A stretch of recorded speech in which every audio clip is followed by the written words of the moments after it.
friends, it's Chelsea Moore again over at the Derby Public Library. We are here together today for the How to Write a Story program. This is week number 2. So last week we got together and we looked at some ideas, some shiny ideas, some not so shiny ideas, and decided what we want to write about. Then we picked a setting and we developed our main character. My main character, if you remember, is Miss Millie. So this week, we're going to talk about plot lines and problems and plans. We're still not quite to the writing stage. A lot goes into a story before you ever write a word. So, just like last week, since we are using the book as a guide, let's go through and read the pages that talk about what we are doing this week. Step 4. Dream up a problem for your main character. All right. So last week when we talked about ideas, those are going to end up being either your character, your problem, or your setting. So what of our things up here are those going to be? Basketball, is that a character? No. Is it a setting? It could be a basketball court. Is it a problem? It could be. Maybe you're playing a basketball game and you want to win. So it's not exactly any of the three, but it gives us a lens to view things from. Failure, that's a problem, right? Horses, that could be a character. Monsters, that's a character. Sickness, that's a problem. Atlantis, that's a place, that's your setting. Spiders, that could be a problem or a character. Magic, that's something we probably have to decide together. Is that going to be our problem? Maybe it's our solution. Maybe the main character has magic. How about books? That could be a solution. That could be a problem if you don't have any. So there are lots of ways that we can look at our ideas. They don't have to be any one particular thing. It's more like a road that puts us on a certain path to get to where we want to go, okay? So, dream up a problem for your main character. It can be regular, everyday trouble, like spilled juice, lost homework, or a stubbed toe. What's some normal trouble that we could put Millie in? Well, I'm going to narrow down my choices. Music and failure. So, everyday trouble. Maybe she failed in her music class.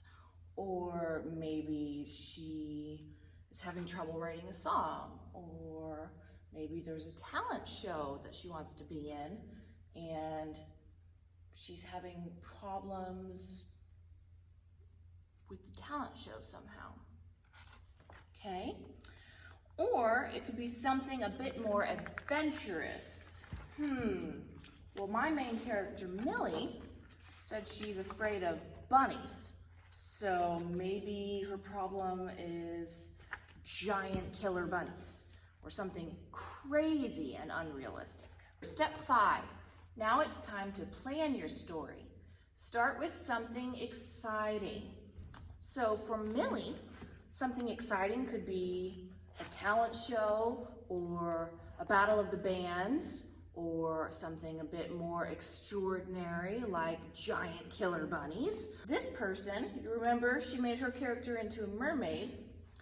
It says there's something exciting is that a sea monster scares the fish or a sea monster's tail cracks the tank. So that's your something exciting to start with. And then you make the problem worse and worse until finally your character thinks of something to do. Like this character thinks of lassoing the sea monster to get it to hold still. Let's pull our main character sheet back out. And then today we have a new paper for you to print out. This is your plot lining story. Plotline is the events that happen in a story in a line. It's kind of like a roller coaster. So you start off with your everyday stuff right here, and then something happens, something that makes the roller coaster start. We call that the initial conflict.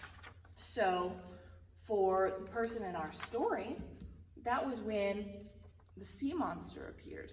And then the roller coaster starts to go up. And there's some rising action, like the sea monster's tail cracks the tank. It goes up. And something else happens and makes it worse. It goes up. And something else happens to make it worse. And then there's the climax. This is the point when everything is up in the air and it's at its scariest point. You have no idea what's going to happen if you're the reader. Okay? And then the hero, or your main character, decides how they're going to fix the problem, and they take action. This is called the falling action. This is where the roller coaster starts to go down. And then, once they've taken that action, things resolve themselves. You go into what's called the resolution, or the end of the story, when everything is fixed and there's the happy ending, or when everything is done, when the story is done and there's nowhere else for it to go. That is the resolution, or it shows the life after the conflict is resolved. Okay? So just because the conflict is resolved doesn't mean that it's a happy resolution. You can have a happy ending or a realistic ending or whatever you want, okay? This is your story. So today, why don't we look at my story as an example.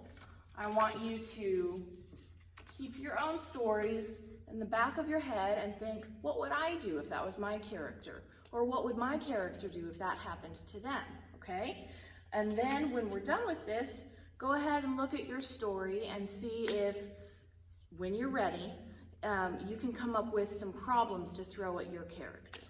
The everyday life of my character, Millie, she's 10 years old, and she's a pretty regular person. Well, she lives in a pretty regular life, but she's not necessarily a regular person. She wears skirts as shirts, and she has weird shoes, and she dyes her hair weird colors, and that's who she is. She really enjoys music, and she is terrified of bunnies. So, what can we do to make her life worse? As the writer, this is your job. You take your character and you make life incredibly hard for them. You do everything you can to make their life hard. So, what is the big main thing that we're going to do to Millie?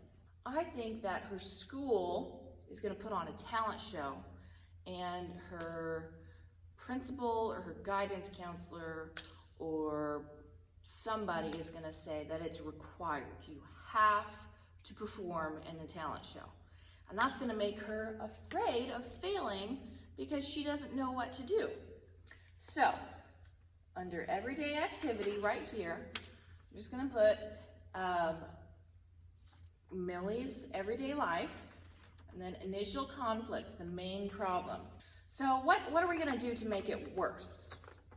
Well, we already know she doesn't want to be in it. What could make it worse is she doesn't feel like she has any skills to do at the talent show. So, rising action event 1, I'm going to put no talents. What can we do to make it even harder for Millie that she has to be in this talent show even though she has no talents? Okay, maybe she decides that she wants to have a band and be in the talent show as a band, but she doesn't have any band members. So how can she be in a rock and roll band for the talent show if she doesn't have a band? Now, one more thing to make it even harder. So she's going into the talent show with no talent and no band.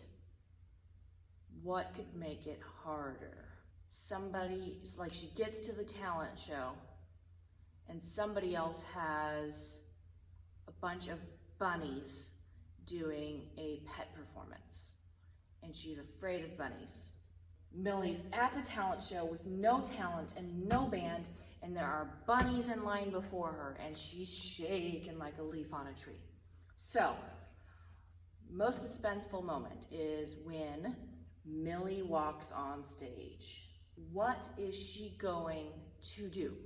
She has no idea what she's going to do. She's so scared, and everything's quiet, and everyone's looking at her. How about then the music starts, and she loses herself in the music? So resolution, how does it finish? Well, the talent show's done. So the problem isn't in front of her anymore, it's behind her, right? So then it's just, how does she feel about it, right? So the resolution is, Millie is glad she did the talent show anyway. So it's not the best story ever written, but there's a plot line to my new story, and we wrote it together. So it's not a whole book, but it's the plot line for a whole book. And next week, we're gonna get together and we're gonna write it. Okay, so it's all right if your story isn't big and adventurous and exciting. Stories can be anything. Stories can be small. Stories can be normal. Stories can be easy, but it's what it feels like when you read it and being able to connect to your main character that makes them important. Now, stories can be really big like Star Wars too, but it's okay for it to start out small. It's also okay for you to write this first plot line and then lay it down and come back to it in 2 or 3 days and go, you know, I think I want to make things just a little different. Maybe the big conflict isn't that she has to be in a talent show, or maybe she does have talent, but the big problem is that killer bunnies attack the talent show and she has to face her worst fear in order to be able to win the big talent show, right? Or maybe she has a band and she has talent and she's not afraid to perform in the talent show, but there's another band that's just as good and she doesn't think she can win. Or maybe aliens invade while they're performing. There are so many different options, and they can be completely realistic and they can be completely not realistic. Either way, there's a story to tell and you can tell it. So this week, make sure, if you haven't already, to finish your character worksheet. And you know what? It's okay if you're just joining us for the first time this week. We have a character worksheet that you can fill out, and then you can fill out this plot line, and next week we'll be all ready to start writing our stories. Let's not start writing just yet. We're just gonna write down all of our ideas and get them all in a pretty line, like putting all of our ducks in a row, so that when we go to write it, we have an outline and it's quick and easy to do, and we can focus on making the story sound good rather than remembering what it was we wanted to say. All right, until next time, happy writing, my friends. We'll see ya.